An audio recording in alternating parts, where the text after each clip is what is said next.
Three sentences. 3 sentences is all it took, and I lost my career. 3 sentences on TikTok said off duty. Not about a patient, not about my work. And I lost my entire nursing career. Yeah, 3 sentences, but let's actually take a look at those 3 sentences because this woman actually downplayed the whole situation. And mind you, she worked at a hospital as a delivery nurse, so that kind of ties into the overall seriousness of her comments. Take a look. Well, Jim, this Boca Raton nurse continues to speak very publicly online, but Lexi Lawler has declined comment to CBS 12 News. And because of the profane and graphic language, we did censor much of what you're about to hear. They murdered a man in Minnesota, and you motherfucker coming after me because I use bad language. You. That's Lexi Lawler, the Boca Raton labor and delivery nurse fired after a viral TikTok. She's now responding to the backlash. I'm on the right side of this.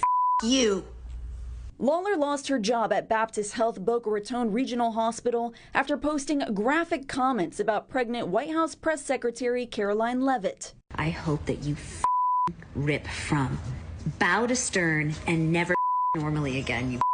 Her husband has since launched a GoFundMe calling the firing retaliation for political speech and raising money for a possible lawsuit. But legal experts say free speech has limitations in some workplaces. The private employer, there are no First Amendment rights.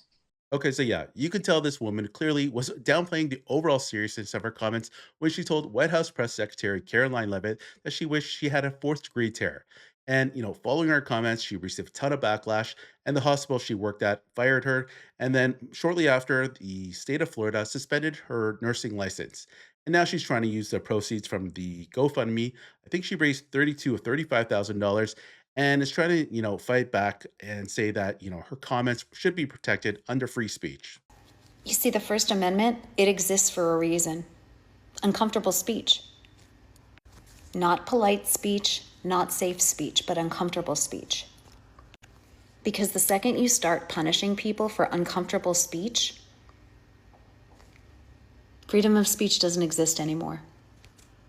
Meanwhile, the people we have in power get to say whatever they want with zero consequences. But the everyday working professional, licensed professional like me or anybody else, if they speak out up against the government, you're going to lose your license and your livelihood.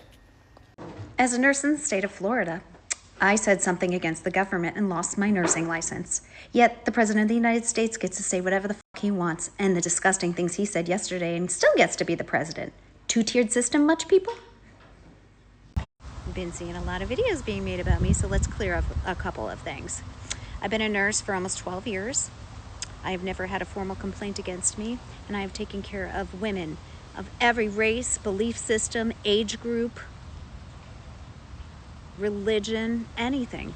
Never had a complaint, never had any discipline, nothing. So that's not going to change after one video that I made. That doesn't change who I am as a nurse, doesn't change my practice, doesn't change that I'm loved by my coworkers and management, staff alike, and patients. Nothing you can ever say is going to take that away. So you can continue to try. Doesn't change what I am. And I'm a damn good nurse. Okay, guys, I'm going to pause here for a quick second. But if you enjoy this video, enjoy my channel, please, guys, leave a like, comment, or subscribe because it shows me that you support this channel. With that being said, going back to Lexi Lawler's comments, I do want to note that her comments towards Caroline Leavitt does not constitute a legal threat under U.S. law, but it is still very highly unprofessional and very disturbing. And it just shows very poor judgment and a lack of human decency, especially considering her job. Again, this is a labor and delivery nurse. And for her to make comments like that to a pregnant woman, wishing that she, suffers a fourth-degree tear is just crazy. And back to the First Amendment, it does protect her from the government from punishing her speech, but it does not protect her from her employer firing her. And that's where you get that old saying, you have free speech, but you don't have freedom from consequences, especially in a professional licensed job. In the United States, ugly, offensive, hateful political speech is generally protected under the First Amendment when made as a private citizen, and wishing harm on someone is usually not illegal. However, this isn't a normal job, She is a licensed healthcare professional, specifically in labor and delivery, and nursing boards have broad authority to regulate licensees for unprofessional conduct or behavior that calls into question their fitness to practice safely or ethically. And so the core issue here is trust and impartiality, and patients in labor are extremely vulnerable. So, a nurse who publicly expresses joy at the idea of another woman suffering severe childbirth trauma raises legitimate questions about whether she can provide compassionate, unbiased care, especially to those with, different political views. So, I want to ask my female audience here, if you were going in labor and you decide to wear a MAGA hat, which you have every right to do so, would you feel comfortable being under the care of this woman here? I don't think so. Imagine making a whole video about me. You found me. And still not understanding the First Amendment. You see, the First Amendment, it protects ugly speech, speech that you don't like. So, I don't know what to tell you, but you found me. You got me. And by the way, even Republicans understand the First Amendment. So as many people that you say don't support me, there's just as many that do. Have a great day.